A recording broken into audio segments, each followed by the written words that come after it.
largely overlooked it. In my judgment, John Hamaker's theory is a major contribution to humanity. Here is a drawing of the whole system, the engine of the ice ages, as proposed by John Hamaker. It starts with the demineralization of much of the world's soils by erosion and leaching, particularly in the temperate regions. When soils lose their minerals, the forests growing on them become weakened, and they consume less carbon dioxide from the atmosphere. Then, as they die, and sometimes catch fire and burn, their carbon is released back to the atmosphere in ever greater quantities. This excess carbon dioxide creates a greenhouse effect, trapping additional heat from the sun. Because the tropics get much more direct sunlight than the higher latitudes, they are warmed much more by the greenhouse effect. This warms up the tropical oceans and evaporates more moisture from them, which forms more clouds. The increasing temperature difference between the poles and the tropics creates a larger pressure difference as the warm air rises and the cold air rushes in to replace it. This circulates the air faster and produces higher winds. These winds move many of the new moisture-laden clouds towards the higher latitudes. In the mid-latitudes, they make the Earth colder, and some of them precipitate out as additional rain, which may lead to more floods. Toward the high latitudes and the poles, some of these new clouds precipitate as increased snow and ice. The ice sheets and glaciers begin to build up, cooling the polar regions even more. This widens the temperature difference between the poles and the tropics still further, accelerating the process and building up ice sheets and glaciers still more.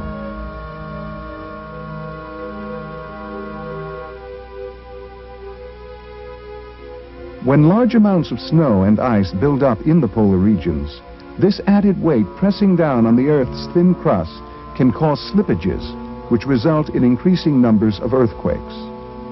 This may also be happening in recent years. As the polar ice sheets expand and grow and press down more on the molten layer just beneath the Earth's thin crust, this red-hot lava tends to squirt out in other places, like hydraulic fluid. The result is increasing volcanic eruptions as the ice age progresses.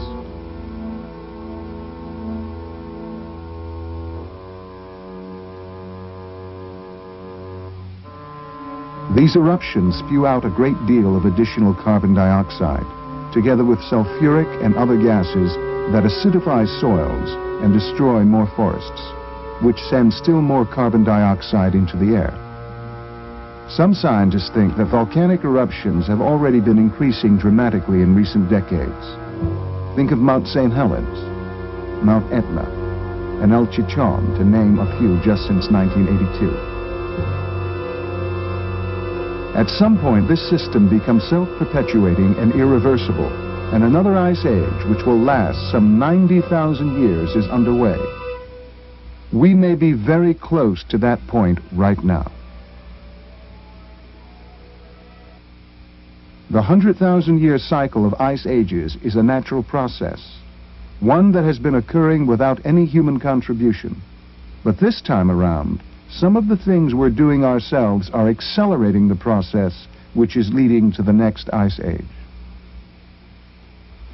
Our fossil fuel burning, coal, oil, gasoline, natural gas, is a very big contributor to the current greenhouse effect, pouring out not only vast quantities of carbon dioxide, but other gases which contribute to the greenhouse effect, like carbon monoxide and nitrous oxide.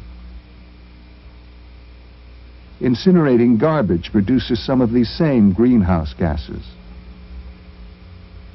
All these massive amounts of burning are also the cause of acid rain, which poisons the soil and thus quickens the destruction of the world's forests.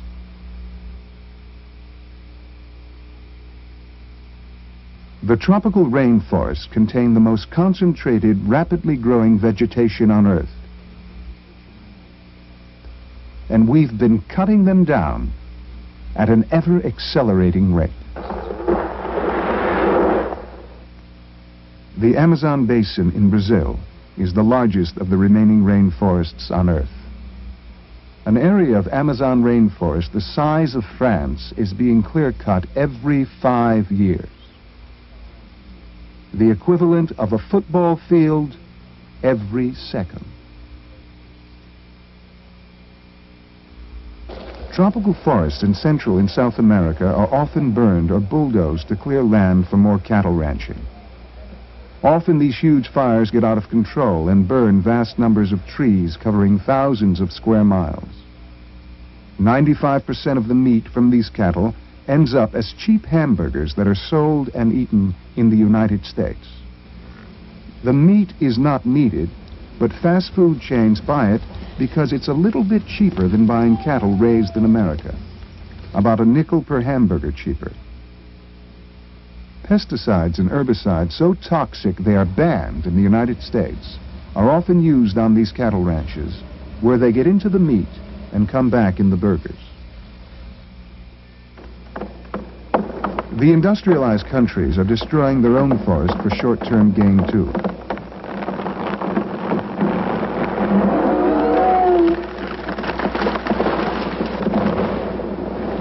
Whole sections are clear-cut, resulting in erosion and the loss of precious topsoil.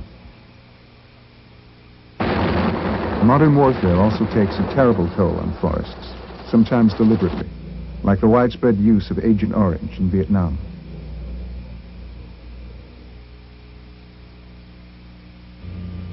Several other gases produced by our own activities also contribute to the greenhouse effect. The enormous quantities of food garbage we produce gives off methane, another greenhouse gas. This could be controlled by composting food wastes and returning them to the land, where they will greatly enrich the soil.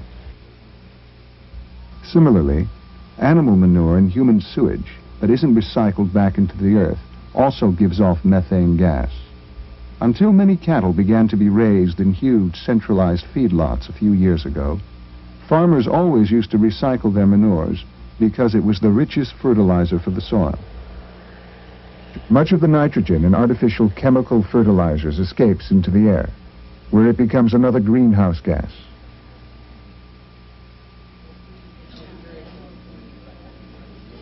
There seems to be considerable evidence which suggests we may be well into the final, perhaps less than 20-year period that marks the end of the warm interglacial and the beginning of the next ice age. John Hamaker estimates that such a rapid transition period may have begun around 1975, based primarily on forest decline, forest fires, record cold winters, spreading drought, rising lake levels, and the steeply rising curve of atmospheric carbon dioxide. Professor Genevieve Worlard, who discovered the less than 20-year period of rapid cooling that ushered in the last ice age, wrote in 1979 that we may already be in such a transition period this time around. In other words, the next ice age could conceivably begin sometime before 1995, within the next 7 years at the time this film is being made, perhaps even within the next 5 years. Whenever that transition occurs, the climate in the temperate regions where most of the world's food is grown will quickly get much colder. Crop freezes will occur some nights during the growing season, destroying many sources of food. Increasing high winds, hurricanes, tornadoes, and hailstorms will destroy additional crops. Flooding will ruin the food crops in some areas. And increasing heat and drought, like that which destroyed some 90% of the crops in the southeast states of the U.S. in 1986, will also devastate agriculture in some areas. It'll be a total loss. Widespread drought occurs when the rain which normally falls in some tropical and temperate regions is picked up by high winds and carried closer to the poles. Hamaker believes that as a result of these combined devastations, the majority of people on Earth, in every region, may die of starvation in less than a decade. And that the long 15-year drought in northern Africa which has already resulted in so much starvation, is only the beginning of what may become the greatest holocaust in the history of the planet.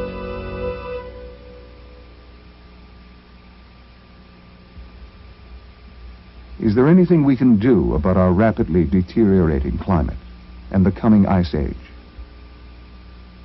Incredible as it may sound, if a greenhouse effect, driven by the gradual loss of soil minerals and the consequent decline of the Earth's vegetation, is in fact the long-sought engine of the ice ages, we may have it within our power not only to slow down the process, but to stop the cycle of ice ages completely.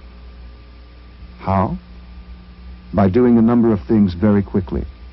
Stopping the clear-cutting of the Earth's forests, greatly reducing our fossil fuel burning, planting vast quantities of new trees to consume the excess carbon dioxide, and by taking over what seems to be the glacier's job and remineralizing much of the Earth's soil ourselves. Many of the Earth's temperate region forests are dying. Forest fires have also been increasing dramatically in recent years, a sign that many forests have become weakened and dried out. And we know now that dying trees and forests can usually be rejuvenated by remineralizing their soil with finely ground gravel dust.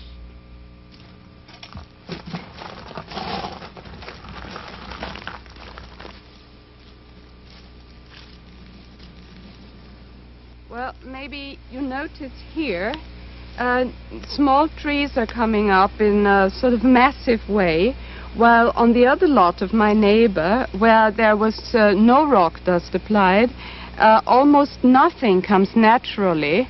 There are the old trees and sort of bare soil, needles covering the soil. Here, the variety comes back, and this means that new life comes. We just have to be patient and help Mother Nature to do it. When I was a little child, our forests were just blooming with mushrooms. And my father used to take me out when we found lots and lots and lots. And nowadays, the mushrooms have vanished almost totally. So here you have an example that they are coming back, and I'm very glad about that, because it's a sure sign that the whole system is starting again.